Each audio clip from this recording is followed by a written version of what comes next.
Good morning, everyone, and welcome to today's session where we celebrate International Open Data Day. My name is Liz Dullymore. I am the Director of the WA Data Science Innovation Hub. The WA Data Science Innovation Hub was set up by the WA State Government, and our mission really is to accelerate the uptake of data science across Western Australian organisations. So we work from startups to small and medium enterprises to government agencies and departments. And we're always looking at how we can utilise the use of open data to innovate within data science.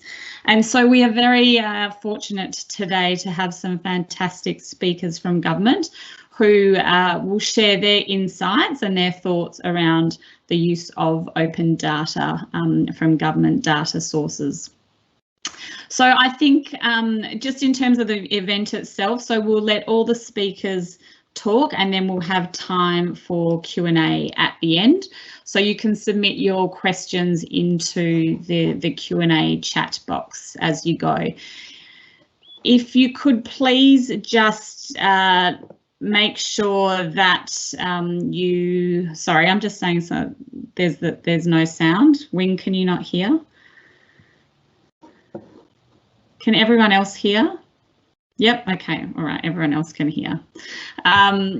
So if you can please just let us know who your question is for, so which speaker. I'll be introducing the speakers at the beginning of each of their sessions. So if you have a question for a specific speaker, please just make it known in the Q&A. That would be fantastic, thank you. So I think without further ado, I will hand over to Jonas. Jonas Peterson, who is the Acting Government Chief Information Officer, who will be providing an opening address and a welcome to today's event. Jonas, thank you so much for joining us today. Thank you, Liz, and I just needed to unmute myself as well, but I think you can hear me now. So first of all, and I mean, before we start, I'd like to just acknowledge the traditional owners of the land from which I'm speaking, so the Whadjuk Noongar people. I pay my respect to Aboriginal leaders and elders, past, present, and emerging across WA. Thanks for the introduction and welcome to the Open Data Day. I think everyone on this call probably understands that data can be the source of great value creation. I don't know if my slides are on now or I need to share my own screen. They're not on. All right, just a second. Then I think I'll just talk rather than use the slides. Sorry about that. So basically, I had an initial slide that I thought would be shown at this point, which demonstrate three different ways that the government creates value based on data. The one is related to the pandemic, where we use data to really share information about how many citizens have the COVID-19, how many citizens have been in hospital, how many have been in ICU and so on. And that's just to illustrate that's a way for government to create value by creating transparency, even in an area as normally as sensitive as healthcare. The other example I had on the first slide was related to the bushfires, where we also use data to manage bushfire and inform the public around where the bushfire is moving, so they can kind of take their own actions, which helps both protect lives and belongings. Thirdly, once we roll out the COVID vaccination, data will be critical in both targeting how the vaccine is being or who it is being offered to, but also informing the general public around the rollout. All right, now I can see some slides, so I think that might be possible for others as well. So so that's one way that the government is using data. Another, when we talk about open data, it's really more about providing access to third parties to use the data as well in ways that we in government not necessarily have thought about, which can then create another level of value. In that regard, I think data.wa.gov.au is a key platform for providing access to that kind of data, and transparency around which data the government has to offer. In my former life overseas, so before I came to WA, one of the last things I did was to go out and interview some of the organizations and companies that used open public government data as part of their business models. And I asked them around what can the government do to make it easier for you to use the data and to increase the take-up of usage of this data. And they really said three things. So first of all, they say, well, you need APIs that allows third parties, our systems, to look up the information and use it in our own solutions as it is needed. Secondly, you need to make the documentation around the data and the information around the data really easy to understand. So that's second. And here I think when it comes to the documentation of how to build APIs that interlink with open data, we have a national API standard that people can refer to and use. That's something my office has been involved in developing, but also something that's a national piece of work. So it's adhered to by other jurisdictions as well.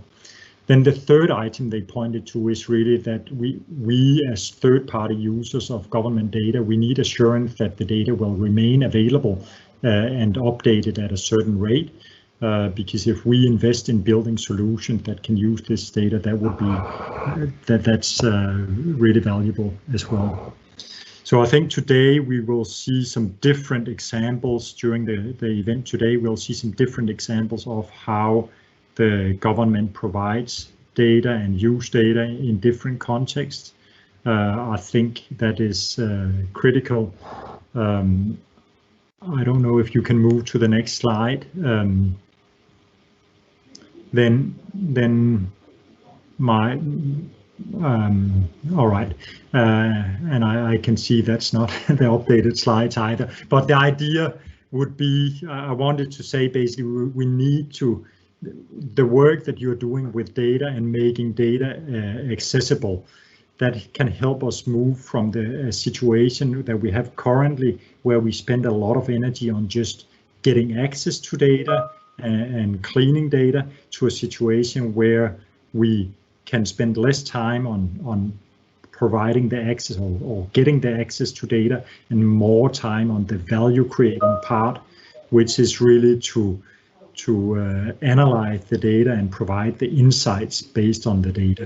So that was what I had hoped to illustrate with my last slide here. So with those words, I just want to thank you all for attending the event, and also for the work that you're doing, because that work with making data more easy to use, that will help us move from a situation where we're kind of all hunting and spending a lot of energy hunting and gathering data in small pieces, to becoming a real knowledge-based economy. Here now I can see we have the right slides, to become a real knowledge-based economy, where we spend less energy on the bottom part, so the data collection, and more on the value creation part at the top. So with those words, I just want to thank you and wish you a good event. Thanks. Thanks so much, Jonas. We'll just get Natalia to stop sharing your slides in a moment, and apologies, it went a bit rogue there with your slide deck. I think you've touched on a couple of really interesting points there, and I no doubt that you'll have a number of questions. I've already got questions for you as well in the Q&A section. So and interesting going out and talking about third-party users of the data and what they see as valuable and the way that they can actually access and what they need to access that data. So thank you for sharing those insights. I'll move straight on to the next speaker so that we can keep to time as we're a little bit late. So it gives me great pleasure in welcoming our next speaker, Catherine Fletcher. Catherine is the State Government's Information Commissioner at the Office of the Information Commissioner, and she will be talking today on information access in the digital age and beyond. So Catherine, I will hand to you. Thank you. Thank you very much, Liz, and I hope I can be seen and heard. Indeed, yes. I'm coming to you from one of my colleagues' offices in Albert Facey House, so I have a name tag on just in case anyone joins and wonders why the name at the bottom of the screen is not mine. Look, thank you very much for the invitation. But before I go to the substance of what I want to say, I also want to acknowledge that I'm speaking to you from the land of the people of the Noongar Nation today. Thank you very much to everybody, the organisers of the webinar, for inviting me to join in the celebration of International Open Data Day, because I'll be speaking to you today on the theme of open data and information access laws in the digital age. But before I do properly get underway, there are a few terms or concepts that might help if I provide some explanation. The first of those is that I'm using the term open data to refer to non-private and non-sensitive, reliable, government-held information or data that anyone can find, explore and reuse, and I'll expand on this concept a little later on. Second, the term information access laws. That refers in the context of this discussion to laws that provide a right of access to government-held information, which includes data, subject to some exceptions that exclude certain government agencies, a small number, or particular exemptions that apply to sensitive kinds of documents or information. In Western Australia, those laws take the form of the legislation that I am appointed under and act under. That's the Freedom of Information Act. But in other places you might find those laws called Right to Information laws. Those laws sometimes also require government to proactively make certain information available without the need for a specific request. In Western Australia, this arises under the Freedom of Information Act through the requirements for agencies to publish information statements. Similar obligations also arise under some agency or sector-specific legislation, such as the Local Government Act, which is to be applauded. And I say that because it is important to understand that the democratic rationale that underpins all information access laws is that access to information provides transparency and accountability of government by enabling people to both understand and participate in government decision-making that affects them or their community. The important byproduct of that right of access is that it engenders greater trust in government because it enables citizens to hold government to account any day of the week and not just at the ballot box every 3 or 4 years. The third thing I wanted to explain is that it's important to understand that accompanying that right is the independent role of the Information Commissioner, whose main function is to provide oversight of agency decision-making in respect of those access requests. In addition to that oversight function is a further role of assisting agencies and the public to understand what that right of access means and how it can be delivered. And that includes encouraging agencies to be proactive in providing the information they hold in order that they might also be proactive about both transparency and accountability. It is that function that explains my support, I think, for and the involvement today in Open Government Data Day. And the final thing that I wanted to just throw some light on is when I speak of the digital age, what do I mean? Well, I'm referring to that period of time in which we now find ourselves deeply immersed. It's characterised by many things being done by computers, including the generation of significant amounts of information. In the early stages of the digital age, we were mainly concerned with the evolution of physical products into a digital form. For example, photographs into bits or bytes, and in hard copy encyclopedias became Wikipedia or online searches for information. However, as we move towards, with ever increasing speed, what's known as the post-digital era, we'll find that digital information like oxygen or electricity is both transformative but also ubiquitous to everything we do. The digital era is also referred to by some as the fourth industrial revolution. in which the convergence of technologies such as cloud computing, automation, connected devices and artificial intelligence are driven by large-scale volumes of data that each of those technologies create and consume. Data has become such a valued resource and commodity that its creation, distribution and manipulation are now pervasive and significant economic and cultural activities. Returning again though to the concept of open government data, what does it really mean? Well, according to a commonly accepted definition, one that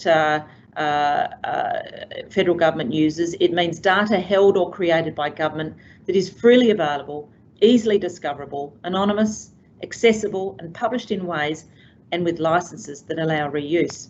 This is the underlying premise, as I understand it, of the WA Open Data Policy that was formulated in 2015. And it's a key plank of the government's digital transformation agenda in this state. Governments everywhere are becoming increasingly aware of the significant potential of the data they hold and the analytics potential of that data.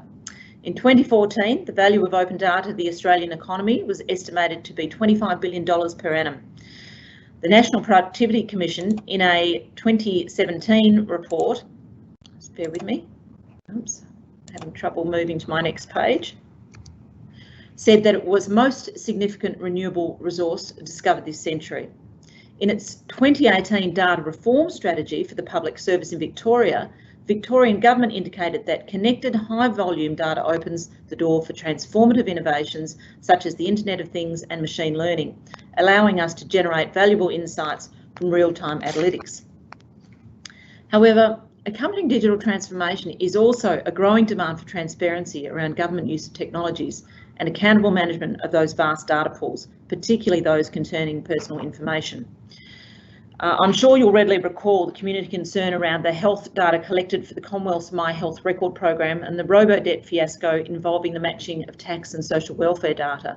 Recall how quickly public trust was eroded when citizens' expectations about privacy and security of their personal information were not adequately addressed. That is why, as we progress with the digital transformation of government, those trust issues must be squarely addressed, which includes having strong privacy and responsible information sharing legislative frameworks in place. Both of those examples that I just gave also serve to illustrate another important aspect of good data management, which is that it is not enough to simply collect and make data available. It's important to also have an effective data communication strategy so that the story you want your data to tell is one that promotes the digital social licence, or in other words, the trust in use of government-held data. Back to the discussion again about open data, which is today's focus. In WA, this growing awareness around the value of data and data analytics is also the reason, as we've heard, behind the establishment of the WA Data Science Hub, and it forms a significant focus for many agencies, particularly the Office of Digital Government. The commitment of government agencies to place their data on the open data platform is to be commended, encouraged and also incentivised, as there are untold public benefits, as Jonas also referred to, when the creative insights of business and research sectors connect with high-value open government data. Releasing data to a central government location also has the added benefit that it makes the data easy to find, explore and reuse.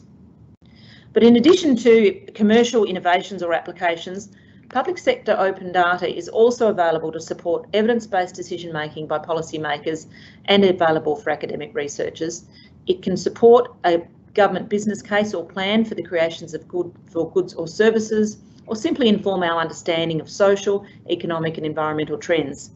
This is the access to information that is contemplated by information access laws, because it also supports the accountability and transparency of government.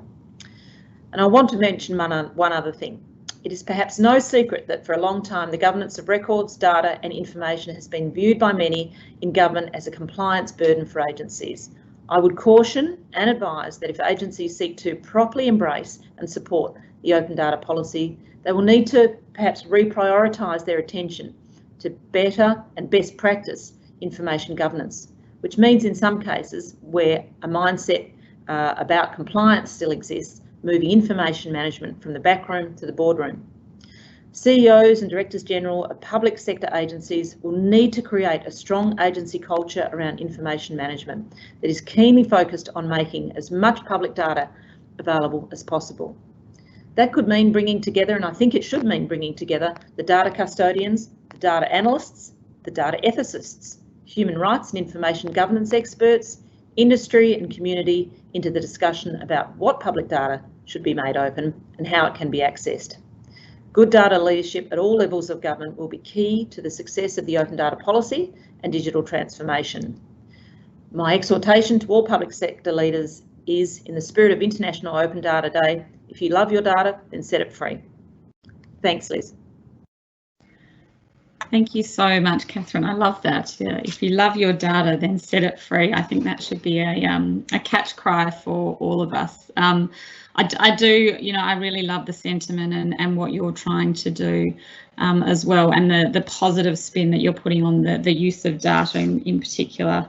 You know, the public benefits, and we all need to keep that front and centre, I think, in terms of, you know, at the end of the day, the data is owned by the public, so how can we let them use it safely and effectively? Thank you very much. And Catherine, you'll be hanging around right to the end to take questions. Fantastic, thank you. So moving right along, I'll introduce my next speaker, Dr. Ting Lin.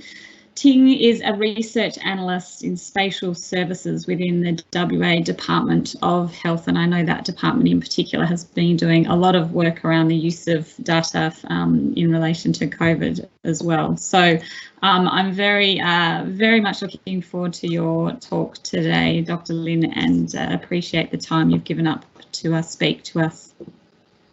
No problem, Liz.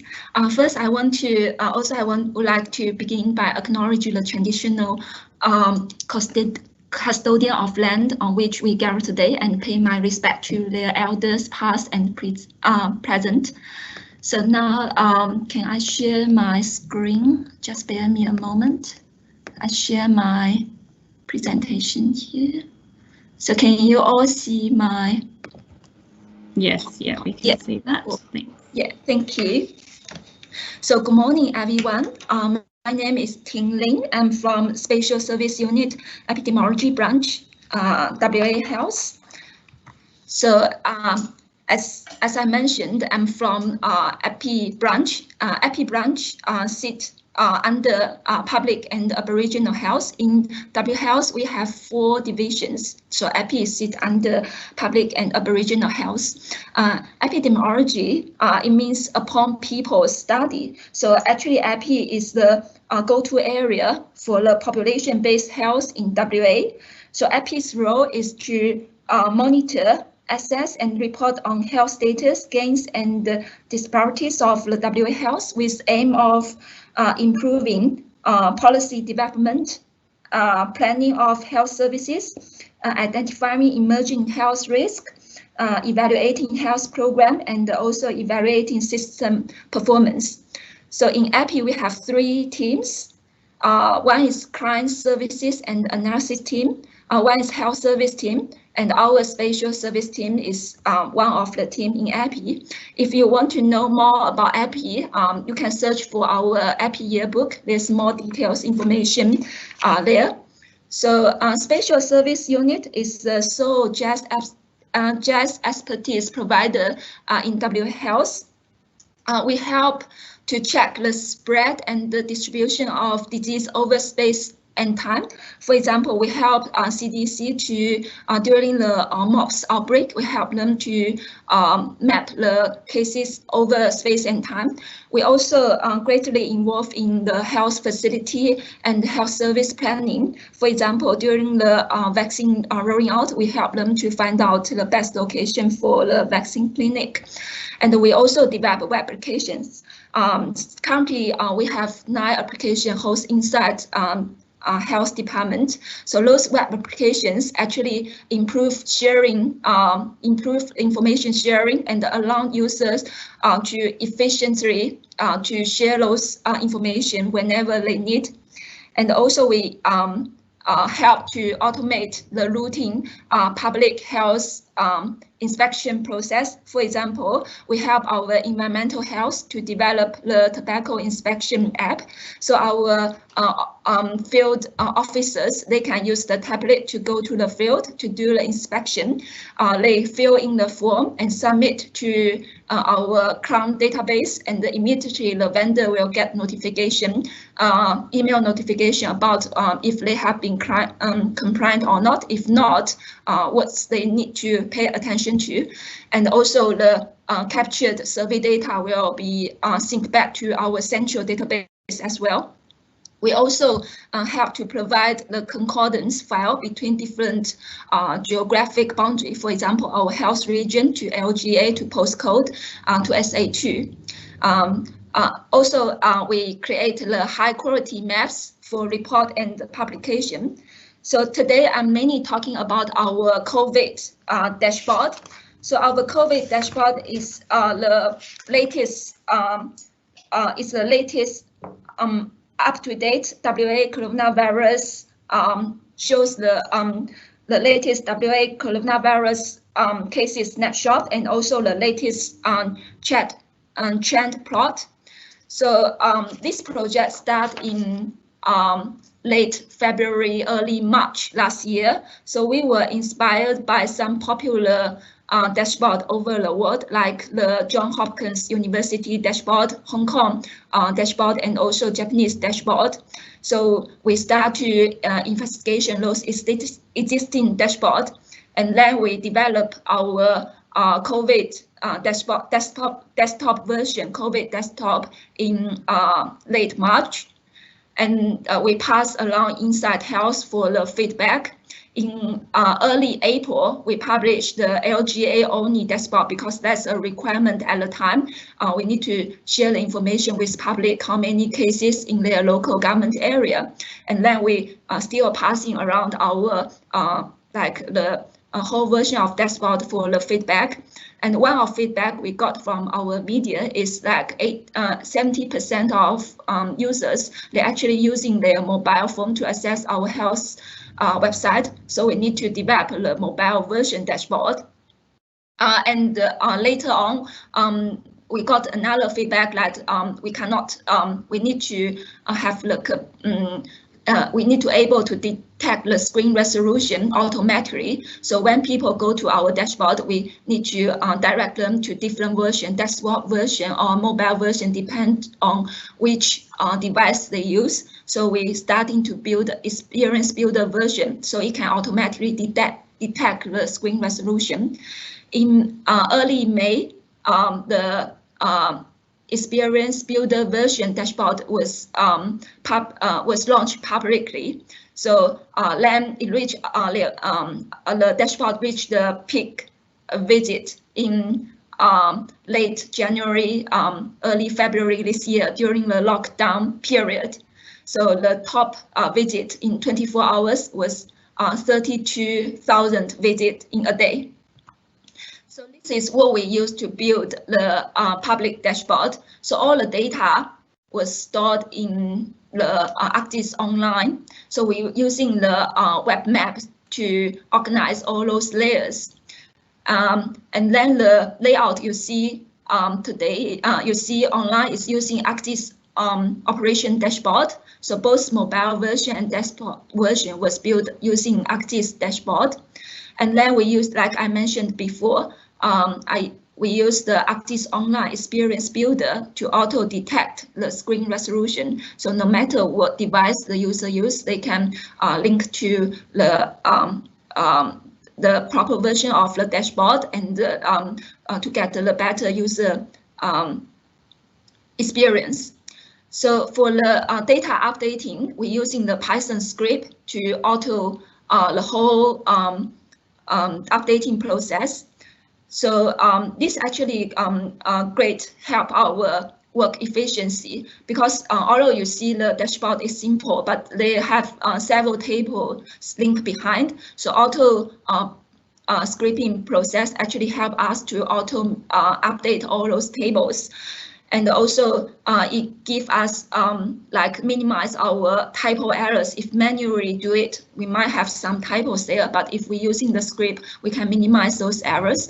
And also it relieves our work over the weekends. Before, we only have 2 people in our team, my manager and I, so we need to take turns to update dashboard over the weekend. But now, because this tool has been developed, we can pass our weekend work to non-JS people, so they can easily update the dashboard as well.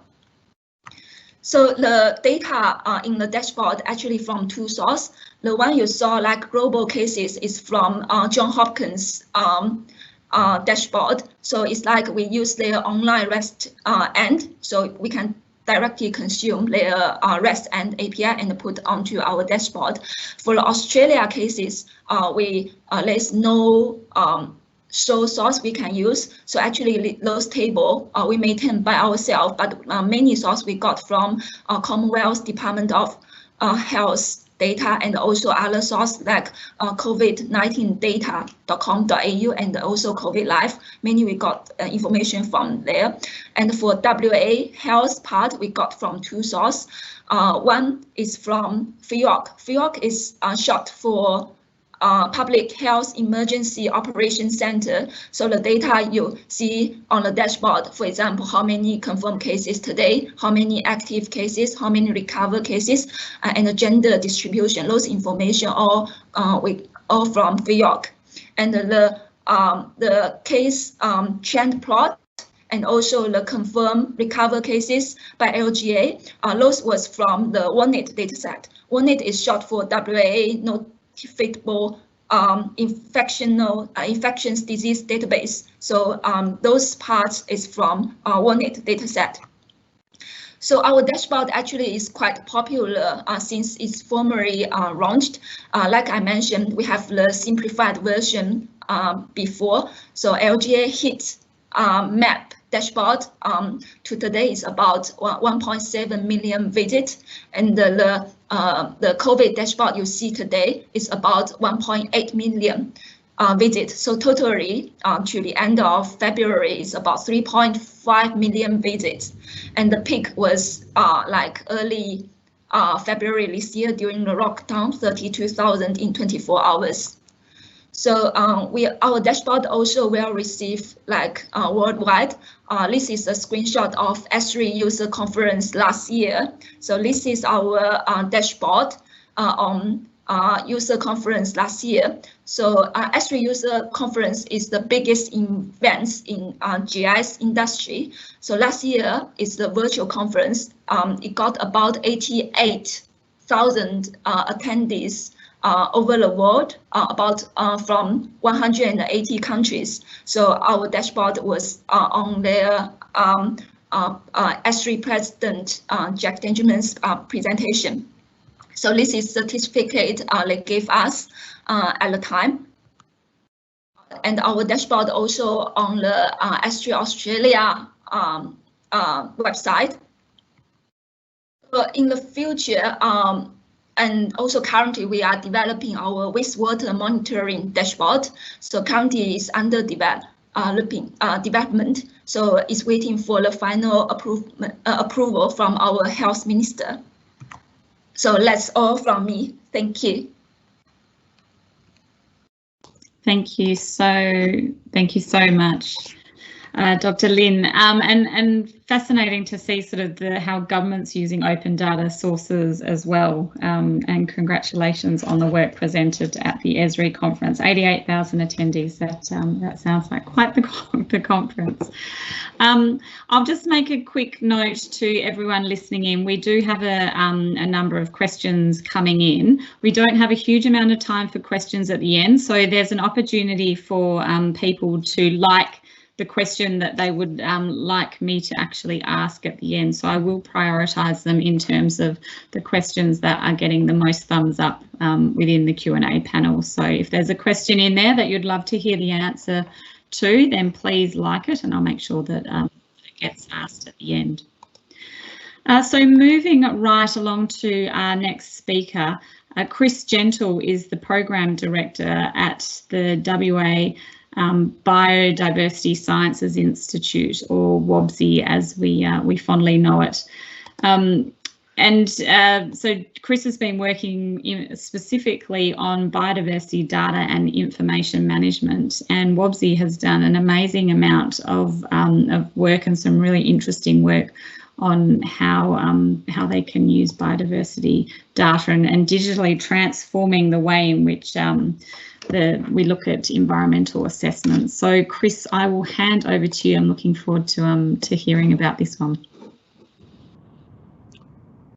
Thank you, Liz. Can I just confirm those slides are working okay? Yep, can see the slides and we can hear you. Thank you. Terrific. Actually, I've got to hang on. Here we go. Thank you, everyone, and thank you to Liz and team for the opportunity to present today. If I can, I'd like to talk to you a little bit about how we're working through a process with a whole series of partners to digitally transform environmental assessment.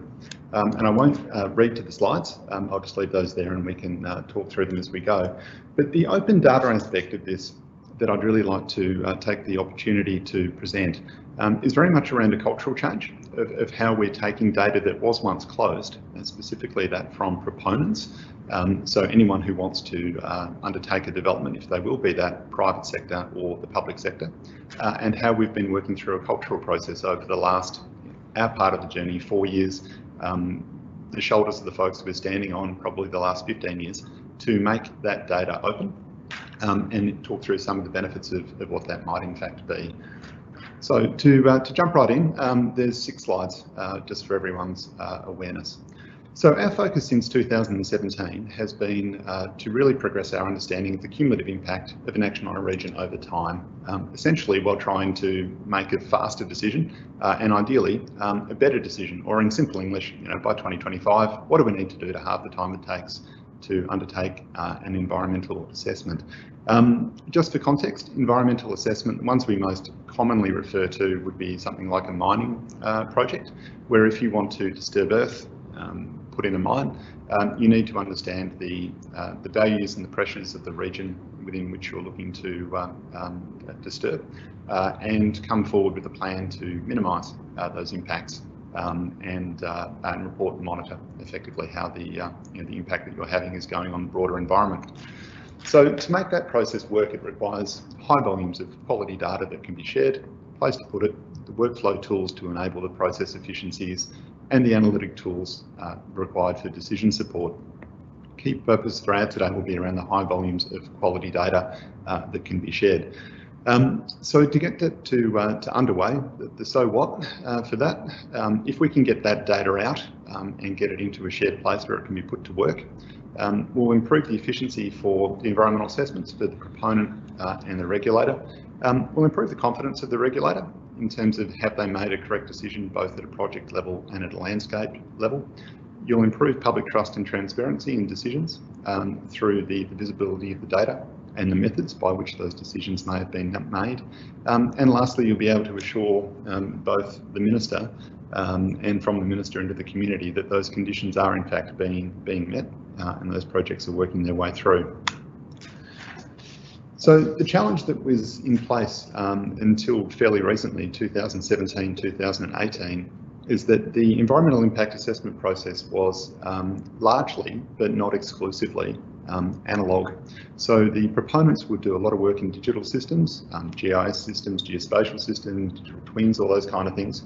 But the way that the process worked through the legislation and the regulation was that, by and large, a proposal was submitted in PDF form to a regulator, who then had to attempt to make sense of a complex set of environmental challenges and or potential impacts, and a lot of good work done by proponents in a relatively simplistic PDF form. So the process that was working through there was to say, well, if we can get hold of the data that the proponents are collecting to inform their proposals, which then got PDF'd, and we could think about some digital disruption and some decision support tools, then again, we should be able to make the world a better place for all folks. And the 3 objectives that we had was, how do you make proposals robust, repeatable and sustainable using open data and digital transformation to achieve that? And the graphic at the bottom is really talking about how do you move from individual environmental assessments to shared information repositories using digital tools, and ultimately to end up in a bioregional type context. So really today I wanted to talk not so much about the detail of how that process works, but the good news of when you get a culture shift working between state government, Commonwealth government, key industry players, and the consultants associations and some of the research community, what difference you can make. So in 2017, a whole series of consultation was undertaken to ask some really simple questions. How many surveys are undertaken every year by industry, state government primarily, or private sector? What surveys do they do? Where do they do them? All those kind of good things. And what turned out was in the order of 500 surveys, terrestrial biodiversity surveys every year. So that's flora and fauna, above ground and below ground, with an annual spend of approximately $40 million. And that is roughly 10 times at the time what the state government was spending on the same type of event. So you've got roughly a 10-to-1 ratio in terms of what industry was putting forward compared to what the public sector was putting forward. Now, researchers are also a key part there, and I'll come back to the challenges in talking about the word research and open data shortly. So it's a big number in that context. We did work with the consult associations and others, and if you're conservative, the number is around $40 million a year. And that's just the data collection, that's not the interpretation or the report writing or the putting of that data to work. In 2018, through the Department of Water and Environmental Regulation and launched by Minister Kelly, the Minister for Science, there was a program that was put in place called the Index of Biodiversity Surveys for Assessments. Effectively, there was a policy change that required or compelled proponents to give the data across to the EPA or DOER if it was referenced in their EIA proposal. What that would mean is that the data itself, plus the associated metadata, the survey boundaries in GIS form, the data in GIS form, and the survey reports themselves could go across to the regulator and be used as part of the survey assessment. So we're starting a transition really from using just the PDF and working through to actually starting to collect the raw data and put that data to work for the regulator.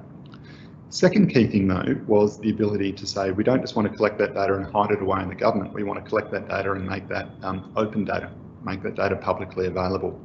So a process has been working through between the state government and the proponents to enable proponents to license using CC4 BY the data to go out into the public domain. The majority, it's running at around 65% is my understanding, of all proponents tick that box to say, yep, we're going to make our data from commercial in confidence historically and put that data into the public domain. Pleasingly though, the volume is actually higher than that. To my knowledge, it's 100% of the ASX listed folks. So that's the big guys, you know, the BHPs, Rios, those kind of folks, the Satellites, those kind of folks who pick up that, you know, these surveys and put their data now into the public domain. And the next slide will show you the links as to where you might be able to go to find that. So that was the first part. If we could say, well, what if we could get some of that industry data and make it open? And that was achieved, that cultural shift there was achieved through really good collaboration between the industry and the state government folks to make that happen. On the back of that, there was a report drafted in 2019 that said, now we're starting to collect some data. What if we can put that data to work? What would that mean?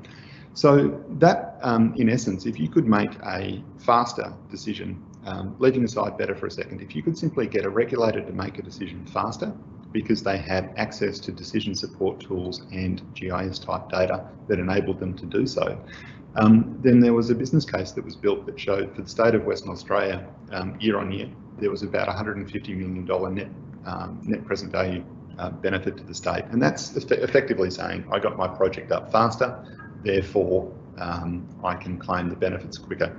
One of the easy examples there is the Metronet line from, say, Butler to Yanchep, claims in the order of $1.5 billion NPV over this 20-year timeframe. If you assume that it will take somewhere between 18 months to 36 months to get the approvals through to develop that particular train line, as an example, and you can shave a proportion of that off, that's where that timing comes back in. So that process was completed in 2019. It was reviewed by State Treasury and Commonwealth Treasury and was accepted by both in 2020 to be a fair and reasonable set of assessments. Really what that was doing then is to start to build the economic case to say, if I can collect my data from industry, which is paid for by the private sector, if they're prepared to put it into the public and make that data open, and we can then put that data to work, the whole community, including industry and state, will get a significant economic return. We haven't touched on the environmental side. I'll stick to the dollars for a second. That program has been running 500 surveys now for the last 3 years. So in the last 3 years, in the last calendar year itself, we picked up over 557 surveys. So in the last 3 years, there's been $120 million worth of biodiversity surveys, which historically would have been kept closed. And since this cultural shift is now by and large open. Big win for everybody. How do we put that data to work though?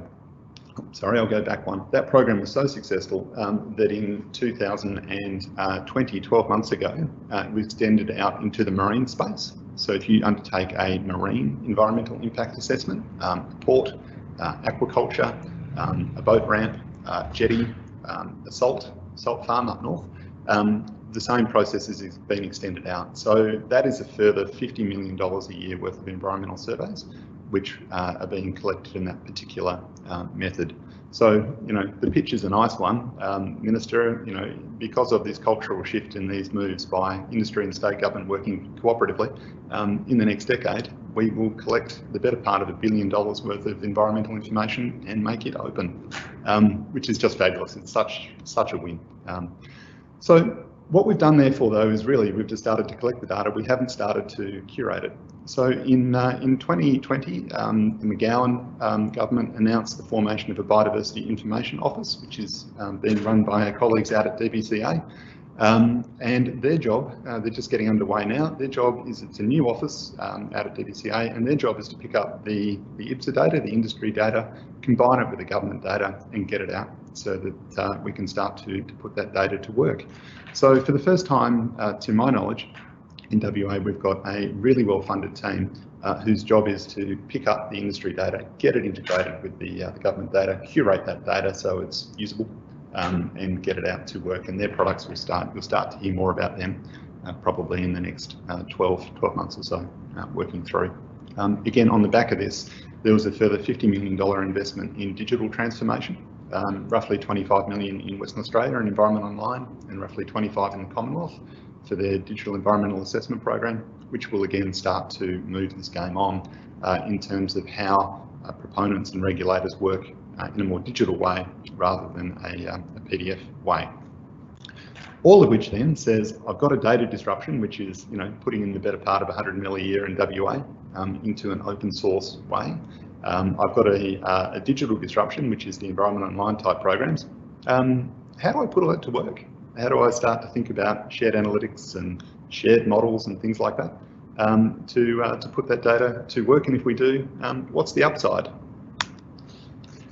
So focusing on the open data, there's a couple of links there, which this is all public information. The biodiversity data is the IBSA, IBSA, so you can Google DWER and IBSA, and that will take you to that data on those pages. Bearing in mind all that data will be making its way through the bio team into a common or a curated data set, which will be made publicly available sometime next 12-18 months. The team is just formed and is just starting to work through that now. The marine data is there in terms of IMSA and the digital EIA document, which makes the case for the 150 mil of NPV. There's a link to that as well, if that's of interest. So a couple of key points just to finish out. First one is none of this would have been remotely possible without a culture change. And we think that is part good luck and good management around timing and part genuine shift towards the greater open data movement. So, 5 years ago, this data was held close. It was held by proponents. They weren't required to give it to the government, nor did they necessarily volunteer it on the way through. They do now, and we're building up an amazing set of environmental data stores as a result. And it's sustainable. It's year on year on year, and it's working. So that's a really big thank you and a whole lot of, I've got thank yous on the next slide, but a really open acknowledgement there is a shifting culture towards making this data a publicly available asset so that we can put it to work. And there's good reasons why. It reduces cost, it improves our decision-making ability, and it enables shared analytics and decision support. Quick note around copyright. Copyright is still the elephant in this room, and it relies on that culture shift for proponents in this case to opt in to make the data open as opposed to leaving it closed. They have to give the data to the EPA and do it, but they don't have to put it into the public domain. The reason, the statistics that I mentioned about the proponents putting the data into the public domain is just tantamount to that changing culture and the associated economic benefit that can work. And I think that's something which we could extend further and build out. An example of that, just to build into my colleague Louise's, who's talking next, is potentially around the Westport program, which will be down in Coburn Sound. So this will be the environmental impact assessment work that is just about to kick off in terms of the Westport program working its way through. Because of the changes in the policy around the IMSA program, there is now a roughly $18 million science program which is going to happen down in Westport. A fair percentage of that is around data collection, and that will be undertaken by our colleagues in WAMSI, West Australian Marine Science Institute, and their partners in that case. Because of the change in policy through an IMSA, all that data now, all of that information by default, because the client is the government, is Westport as the proponent, is paying for the science folks to go and collect this data for the purpose of EIA, all of that data is going to make its way into the IMSA process, and from the IMSA process into the public domain. All that data will become open data. And if you can keep that culture shift going and you can convince other proponents in the Sound, Coburn Cement, BGC, Watercorp, Freo Ports and others, to talk about shared analytics and how we might put that data together, it's possible that we're working hard to see if we can build the concept of a shared framework down in Coburn where more data from multiple proponents can be put to work in that mix. Some thank yous, and conscious of time. This has been a really significant piece of work by a whole bunch of folks. I've listed a lot of the government agencies there, Premier Cabinet, the Word, WCA, CSIRO, Pawsey, the Commonwealth, and most importantly, the industry partners. And I think just a special shout out, if I can, to some of the really key industry partners, the BHPs and Rios and folks, but also the Consultants Association, the EIA-NZ, and a whole bunch of folks who came together to find a way to make it happen, rather than find a way to make it challenging. And Liz, if that's all good, I think I'm right on time, and I'll stop there. Perfect, Chris. Thank you so much. And you guys at WAMSI have just achieved so much in what is, a relatively short time frame. So well done. And I think, not to ever downplay the effort that it takes to bring together quite diverse stakeholders, all with slightly different interests in how to get that open data source out there. So well done to you guys. You really have achieved so much. And thank you for sharing that with us today and where you're at. So I will move right along in the interest of time. I would like to introduce everyone to Dr. Louise Bruce, who is a principal engineer at BMT Global. And Louise will be talking to us around open data to help industries pursue sustainable development goals. So it'll be interesting to see sort of the industry side and how they value access to open government data. So Louise, I will hand over to you. Thank you. Thank you very much, Liz. Just to check, can you hear me okay? I can hear you and we can see the slides as well. Fantastic. Okay, just to begin by acknowledging traditional owners of the land and the water and respect for elders past and present. I'm going to be talking about open data and the advantages of that in terms of industry, but I'm talking about open data that's been collected over decades, but I've respectively acknowledged the thousands of years worth of knowledge that is available through our traditional owners. So I'm going to be talking a lot about we do this, we do that. I'm talking about the open data community. The team that I work with at the moment, I just want to acknowledge that's the team that I work with at BMT in terms of our team data. But there are a lot of people who have contributed to the data, the knowledge and the ideas in this presentation. So starting with the data evolution, Catherine touched on or talked a lot about this earlier on in the opening, and really impressed with that commitment that the government has been given to supporting the data evolution, which is really a revolution. So we've come a long way in our data, from the comparative data where we'd say, hey, your pile of rocks is bigger than mine. That's where we started from. And then there was a lot of work towards the quantitative data side of things. A huge increase in the ability to measure data, then the analytics in terms of the modelling, the computers that enabled us to go for that big data, the internet that enabled us to go into that deep diving and that huge knowledge. But the revolution that we're going through at the moment is collaborative data, and this is where open data really comes into fore. I talk a lot about this idea of data everywhere, but not a bite to think. This is the problem that we face these days, is there's so much data there that we have available, but it's very difficult to then make that data usable to actually make sense of it. So we're all celebrating International Open Data Day to solve these complex problems through collaboration. I'm really embracing that, and I've got an eye on the time here, because I do love data. I could talk for hours about data. I also love to set it free. I really like that quote about setting it free, because in my experience over the 25 years that I've been working with environmental data, I've set a lot of it free, and it always comes back. It always comes back with family and friends, and it's a really wonderful to be part of a community, an open data community when it comes to environmental data.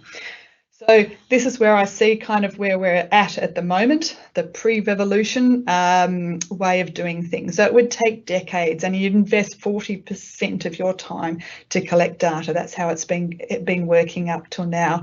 Then you'd take another 30% of your project to then work through the QA/QC, the curating, to make sure what it is that you've got is actually going to be useful.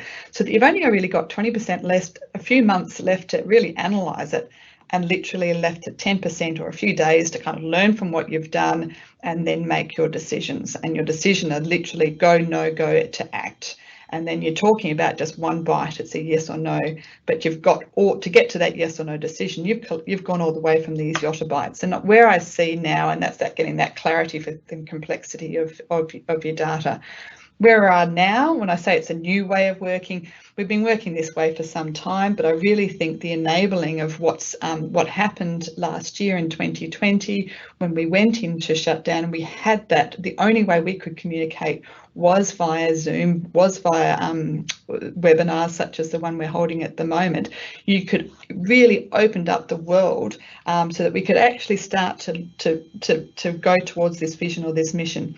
And that's switching from before the pre-revolution, where 70% of your project time was dedicating just to collect and curate the data, and only 30% on the analysis and the learning side of things. Now the open data is enabling us to switch that paradigm, so that only 30% is spent on collecting and curating, and that is not valuing the immense time and effort that goes into both the collection and curation data, but what it's doing is enabling us to spend more like 70% on the analysis and that learning experience there. So I'm just going to go through a few different case studies, couple from here, and I should say I meant to sort of pause back on the old one. I don't want to harbour on a way we used to do things before, but I have worked through my career with organisations where data not only was not shared between different government agencies, but also not even shared within an environmental agency sitting in the same building, only cubicles away. Sometimes data wouldn't even be shared within a cubicle, and that's not just government agencies. I've had that experience working with industry, in mining and industry as well as in the academia area as well in terms of research. I've seen it everywhere. I've seen how it doesn't work, But the positive story from that, I've also seen in those 25 years how well it does work and what can happen when you do actually start working together. So this is where we're going from, and the case studies that I'm presenting today are all the positive case studies. So the first one was the Midwest Aquaculture Development Zone. So it was a government initiative towards getting an investment-ready platform. So the investment-ready platform was making sure that industry could invest in aquaculture in the Midwest with the knowledge that they needed before they started to look at those investment options. So what was put together was this integration of the scientific data and knowledge for aquaculture and this innovative ecosystem model that put all that data, all that knowledge into one integrated model to try and in order to use to determine this upper limit of production. And it was declared open for business in 2017. Since that time and going into the future, the benefits of that shared collaborative open data initiative means that aquaculture can then use all that information to start exploring these precision aquaculture where they can take metocean, environmental, operational data and start to look at developing this precision aquaculture operations.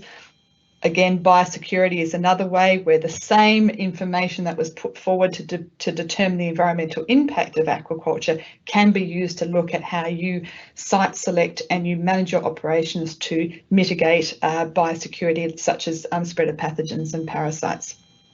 It's also being used to support the development of the Geraldton Marine Finfish Nursery as well. This is a slide where I've put way too much information on one slide, and the reason I put so much information on this one slide because it is such a good news story. I've been very privileged to be part of the Cockburn Sound Common Model story from back when I was working in academia as well as in consulting as well. So also when I was working in industry, I've got to say as well that we're sort of talking 25 years ago. So it's everyone knows Cockburn Sound. It's a complex multi-stakeholder, multi-use marine area. Industry, ports, recreation, fisheries, water utility, aquaculture, and even the Navy share that same space. So because of that, the only way you can manage a marine environment like that with the cumulative impacts of all the different industries is working together. So the Water Corporation commissioned the development of this linked integrated model of existing and proposed desalination discharge. So the purpose of it was to look at how that discharge's impact on that environment.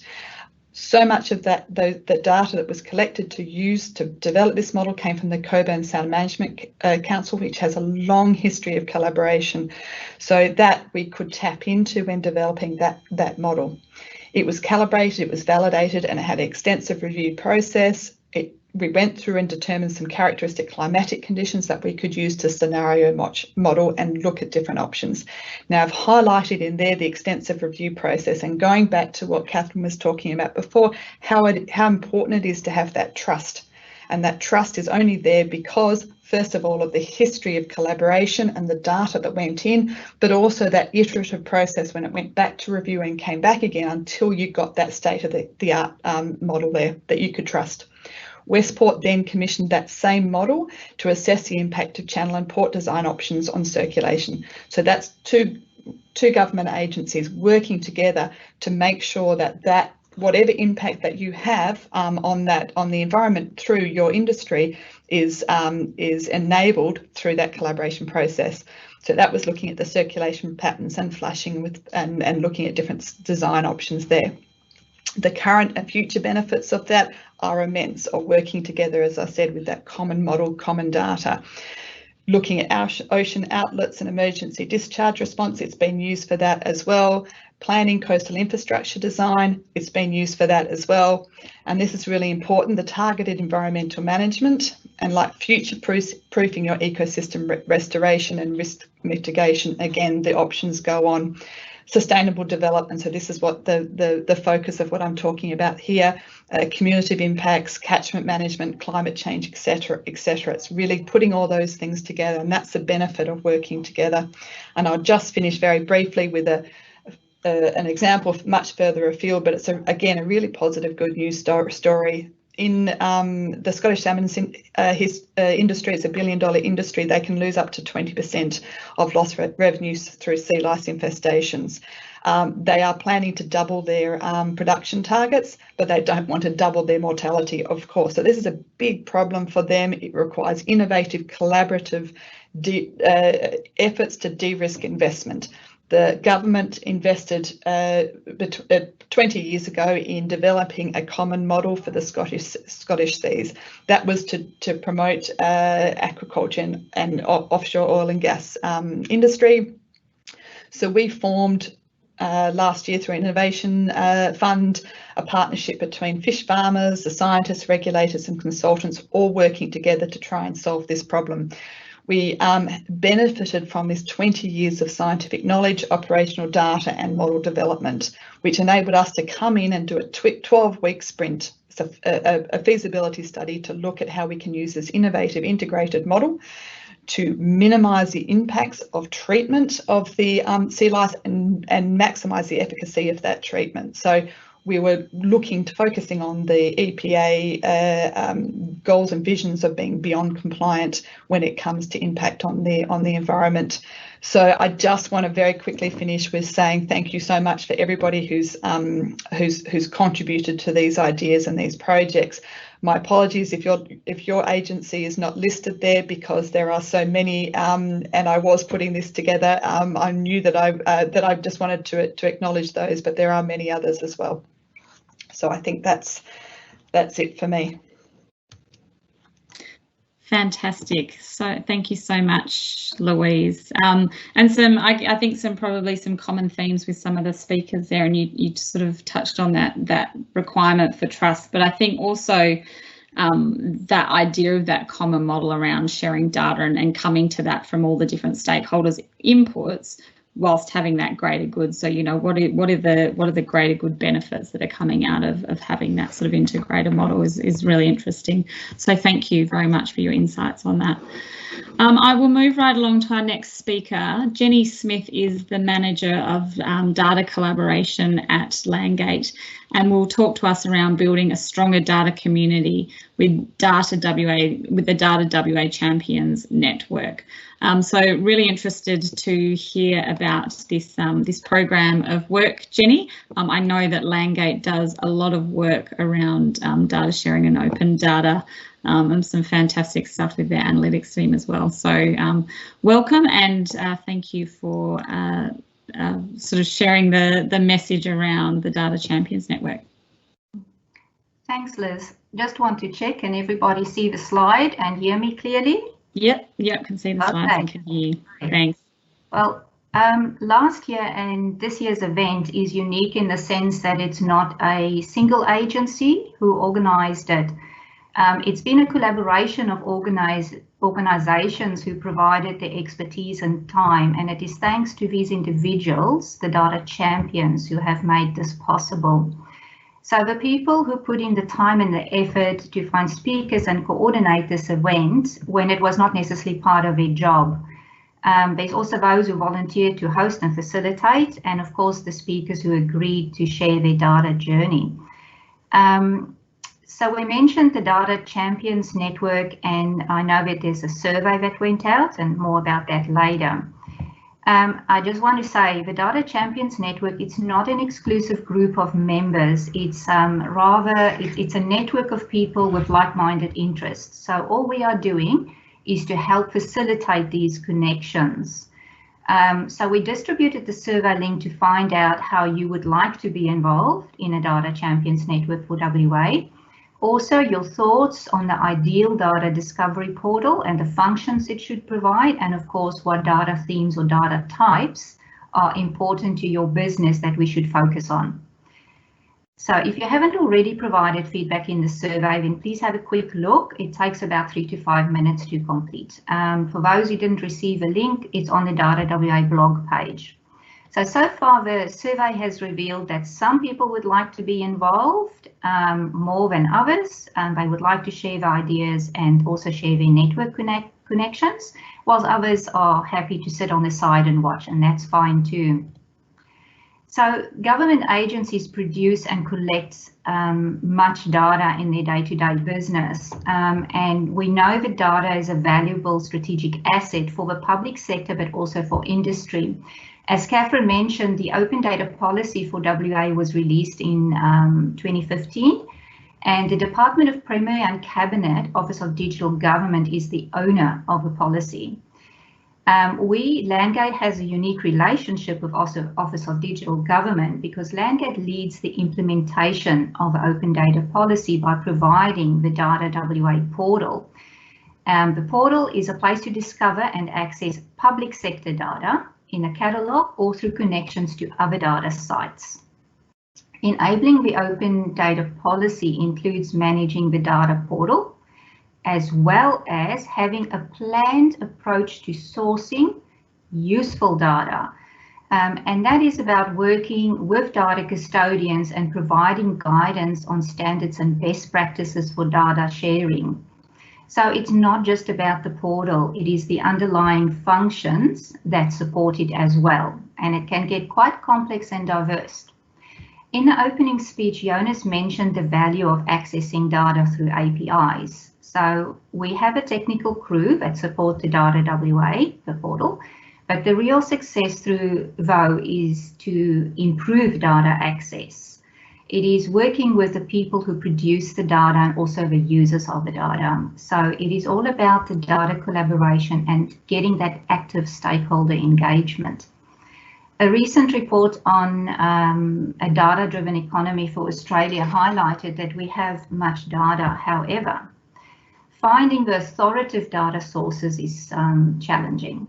We don't have a clear picture to navigate the complete data network. Visibility of data initiatives is still a little bit vague.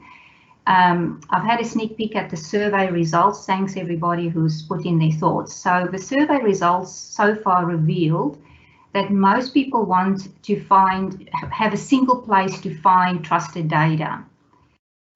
We can see that there's a willingness for collaboration, and we know that technology is advancing to make automated data sharing easier. Catherine shared her thoughts on the access to information in the digital age, and Louise spoke about the data evolution towards collaborative data, and Chris mentioned the cultural aspects of data sharing and transparency.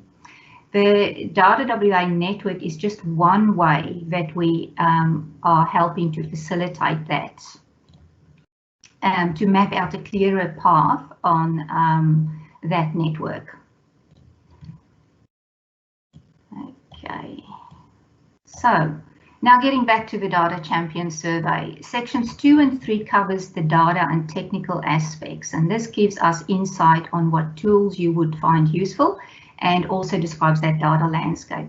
We are making improvements to the portal. A new look website is coming next month. You can use the portal to share data initiatives and connect with each other. You can connect through the community forum or direct email. We, the team, have worked with many data custodians and users, and we can help linking people and projects together. The public sector agencies can share their data in various ways, and we can help set up those scripts to harvest or link to APIs, or simply you can just load the data in the catalogue. Or you can let us know if you have a specific data site, a portal, an application that we can advertise on the Data WA website to make it easier. So this helps us build a more comprehensive but useful data catalogue and helps with a broader data discovery. Longer term plans are forming part of the Data WA strategy, which considers the technical advancements. It also considers the culture of data sharing, and the stakeholder consultation is underway now. If you're interested, then flick me an email. So please consider getting involved to help us develop a broader network of contacts for communities of practice and data initiatives, and also to contribute to expanding the data discovery and sharing for WA. So before I go, I would like to say thanks to the Data Champions who organised this event today, Natalia from Office of Digital Government, Wing and Rail from Transport, and of course the WA Data Science Hub, Alicia and Liz. Without them, this wouldn't be possible, and we did it in record time and pulled it off. It's been great. They are online if there's any time for questions. I did have a quick look, Liz, at some of the questions that if we have time I can give some answers to. If not, you can always email us at the Data WA team, Open Data at Landgate, if you want to discuss or get those questions answered. And also we have 2 members of our team members online if you want to contact them or discuss things. Thanks, Liz. Thanks, Jenny. And I think everyone will be encouraged to see the steps taken by government on policy and best practice in particular, which is fantastic. So we do have about 8 minutes for questions, and there is a number of questions coming through. So I think we'll just jump straight into those. Catherine, the first couple are for you, so I'll just fire away if that's okay. Sure. So the first one being around the various government agencies. So your I guess call out to ask them to embrace the open data policies is commendable, but should there be a greater expectation on our political leaders to be seen also to embrace the concepts of open data? When ministers are seen not sharing publicly available or responding to questions on notice regarding soon to be available open data, is the wrong message being sent to the heads of the various government agencies? Thanks, Liz. I'm always wary about jumping into anything too political, but look, I think I said in my address that this absolutely has to be a leadership issue around data, and certainly, I'm not commenting on any particular situations in Western Australia. I think everywhere we need to see data leadership, and that's right from the top down, right from ministers, from absolutely the head of government to through to heads of agencies, and supporting those in agencies to embrace good data culture. So I absolutely embrace the concept of good data leadership, as I said in my address. So I hope I've in a careful way address that issue of we do need to see good data leadership and a willingness to be open on all fronts, but particularly when it comes to the data that government holds, because as I said, or somebody else might have said, these are public assets at the end of the day, and the public are entitled to know what's being done with them and how they can be put to better use.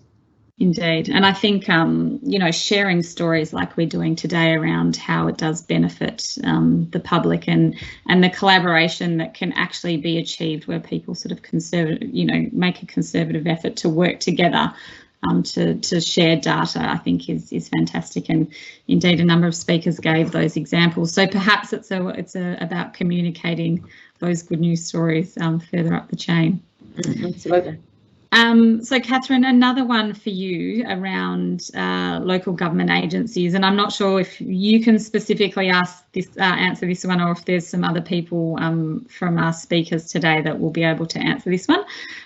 So there are 138 local government agencies across the state. What data do people want from these LGAs? Look, Liz, I don't really feel qualified to answer that. I know there's an enormous amount being so close to delivery of service. Local government operates in so many spheres of people's lives that there is an enormous amount of data that they're carrying. So, and I think a lot of that is clearly of interest to people. So I don't know that it's feasible for me to even sort of start to pinpoint that, but perhaps throw it open to others. Yeah, and Jonas, you did touch on, I'm not sure if Jonas is still with us actually, but sort of that broader stakeholder engagement around, what industry wants from data, and indeed Louise sort of spoke on some of the data that they're accessing as well. So Jonas, I might just throw to you and see if you can touch on that. I think as well it's difficult to say anything really. Of course, I think it's important to understand the need of LGAs, and but I can't really say much more. Sure. No, that's fine, no problem. We might move on then to the next question, which is for Jenny. and something that's quite close to my heart. But what role should the government play in developing data literacy across the general community? Are the benefits of open data isolated to only select skilled groups? Uplifting data literacy within the broader community would add a compounding benefit to any data that is made available.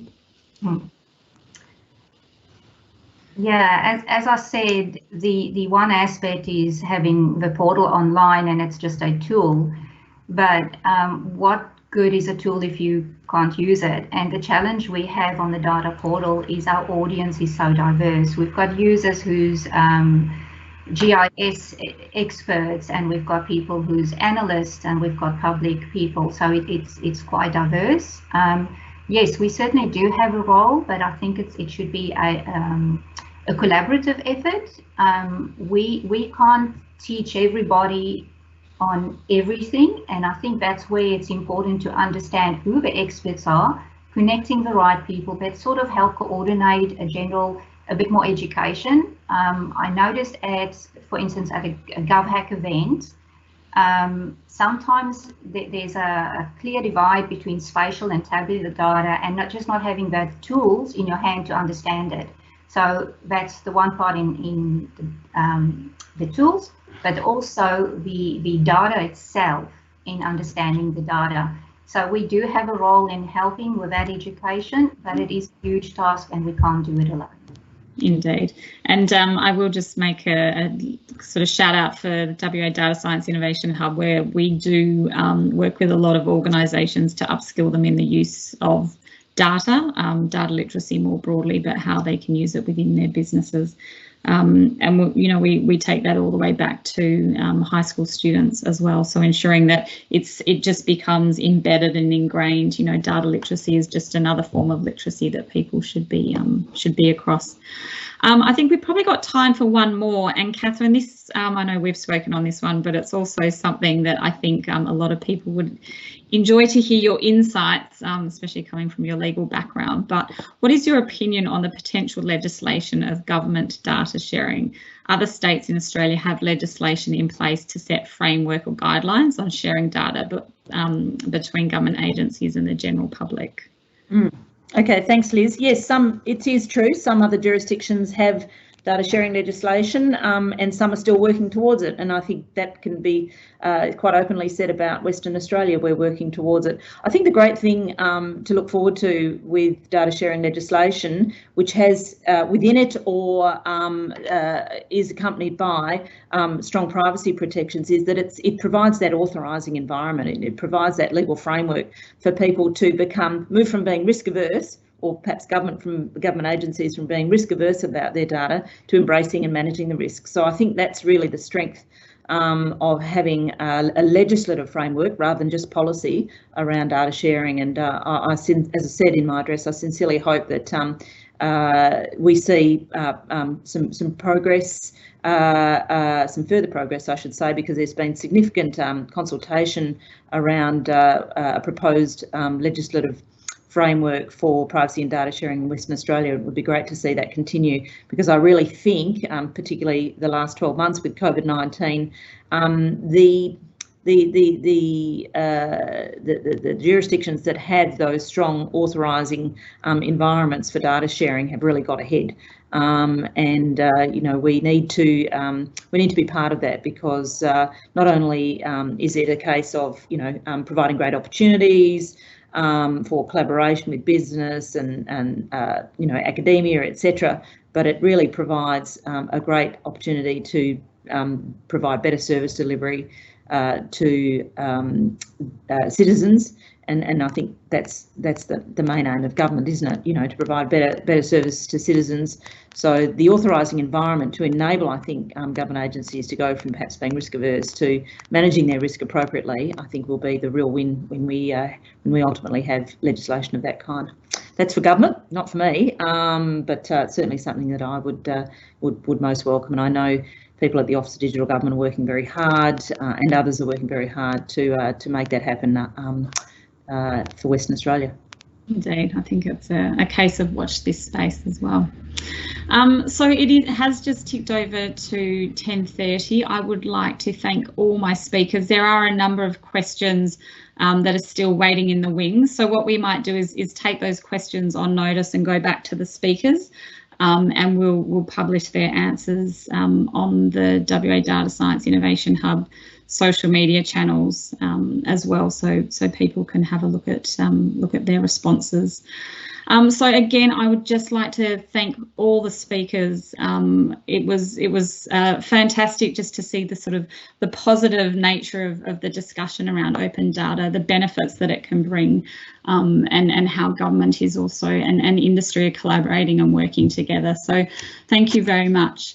And as we close this online meeting today, I encourage everyone to take a moment to reflect on the meaning of place, and in doing so recognise the various traditional lands on which you continue to do your business today.